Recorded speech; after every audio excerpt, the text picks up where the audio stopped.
Vamos ahora con otros temas y hablamos con Daniel Arévalo, que nos va a contar sobre el tema de las viviendas BIS, porque hay un decreto que podría entrar en funcionamiento o están planificándolo para desindexar el precio de la vivienda con el tema del salario mínimo, a propósito de lo que subió este año. Entréguenos toda la información, explíquenos de qué se trata, a partir de cuándo arrancaría, quiénes están elaborando este decreto. Detalles, adelante, Daniel.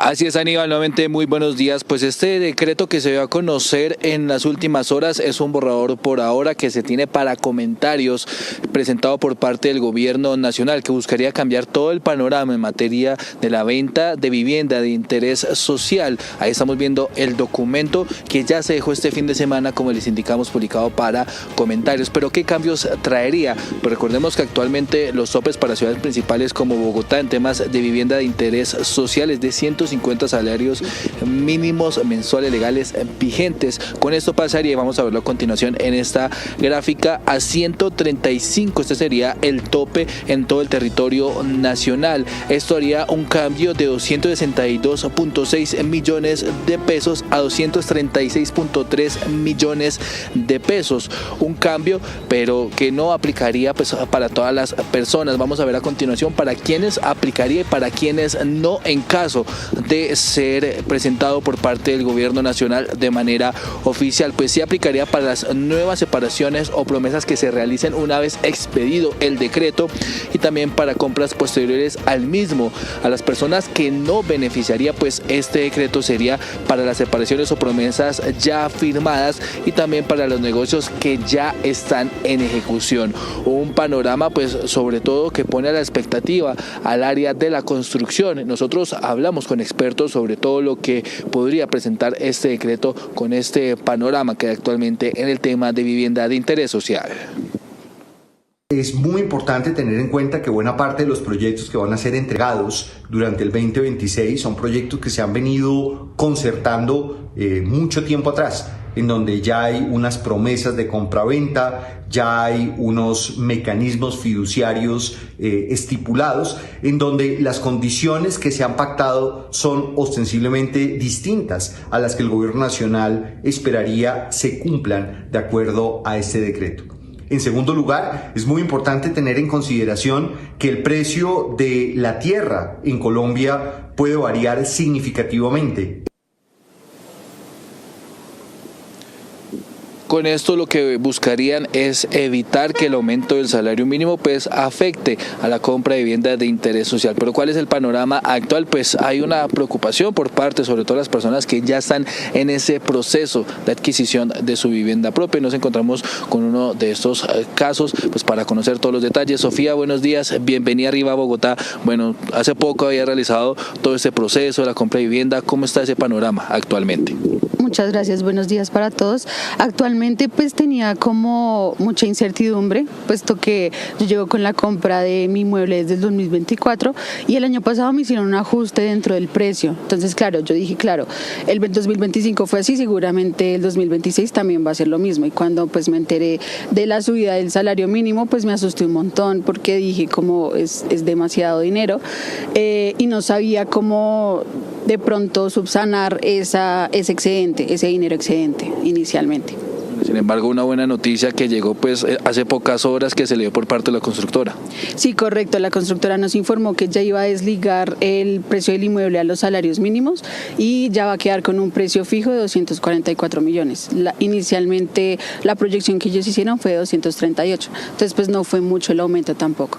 Sofía, muchas gracias. Ahí estamos escuchando uno de estos casos y también esa instrucción que se ha dado, y es que depende de cada constructora pues este aumento. Por eso muy importante consultar pues si usted está en ese proceso con su constructora pues todo el avance del mismo. En cuanto al decreto, recordemos que es uno que por ahora está en etapa de comentarios, aún no entra pues en firme por parte del gobierno nacional. Aún se está también a la expectativa de las posturas por parte de diferentes gremios conforme a este plan que se tiene por parte del gobierno nacional. Estaremos entonces muy pendientes. Por ahora la información que registramos a esta hora en Arriba Bogotá, que si le responde a la ciudad. Daniel, muchas gracias. Y es que justamente el presidente Gustavo Petro anunció investigaciones y posibles sanciones a quienes apliquen alzas irracionales en precios de algunos productos y servicios. De inmediato con nuestra compañera Lorena para que nos explique pues qué podría pasar y quién adelanta estas investigaciones. Lorena. En las últimas horas, el presidente Gustavo Petro indicó que se iniciarán varias investigaciones a diferentes cobros desmedidos e irracionales, protegiendo precisamente al consumidor, teniendo en cuenta, claro está, que tenemos un índice de inflación del 5,10% y un aumento del salario mínimo que supera el 23%. Es por eso que en este momento damos la bienvenida a Jorge Yarse. Bienvenido, profe, a Arriba Bogotá, y cuéntenos un poco más sobre estas facultades de la Superintendencia de Industria y Comercio para precisamente pues hacer control en las empresas y cuándo se puede tomar como irracional un precio.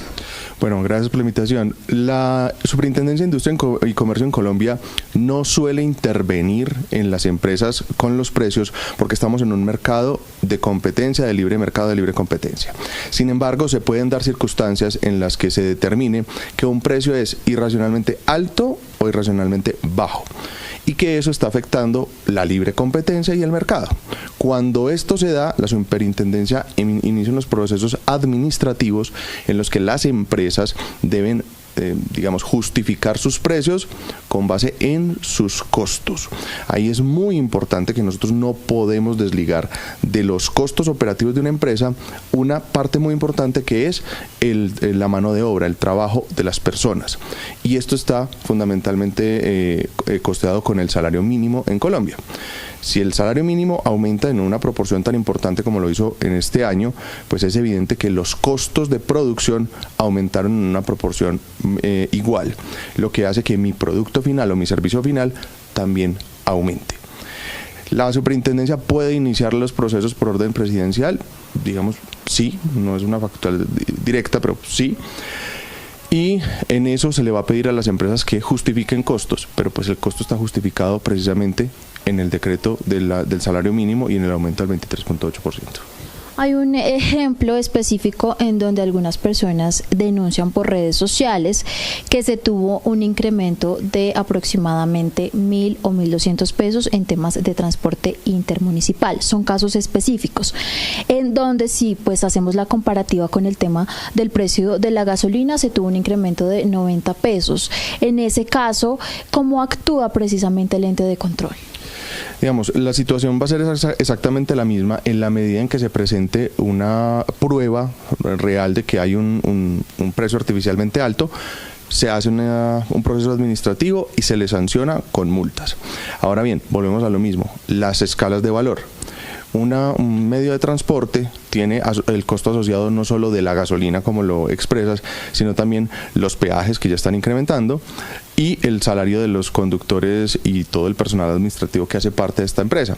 Se aumentan los costos. Si los costos aumentan, pues eso va al consumidor final. Ya, y finalmente, pues hablemos también sobre el tema de la propiedad horizontal, en donde se indica y se hace también un llamado por parte del presidente Gustavo Petro a hacer veeduría frente al costo de las mismas administraciones, indicando que tienen que estar ligadas a ese 5,10%. Digamos, la ley les permite autorizar un incremento de acuerdo al IPC o al salario mínimo. ¿Cuál es el asunto sustancial? Los costos. ¿Sí? Si yo tengo una copropiedad con 5 empleados y 40 unidades inmobiliarias, lo único que puedo hacer es subir en proporción al salario mínimo para garantizar el pago de las personas que trabajan para la copropiedad. Entonces aquí es donde va a venir seguramente un fenómeno de tercerización de servicios y con ello pues pérdidas de plazas laborales, por lo menos en este sector. Bueno, muchísimas gracias, profe. Nosotros, por supuesto, seguiremos muy atentos a todas las reacciones que se presenten tras estos anuncios por parte del presidente Gustavo Petro y también a las diferentes alzas. Continúen ustedes con más en Arriba Bogotá, que sí le responde a la ciudad.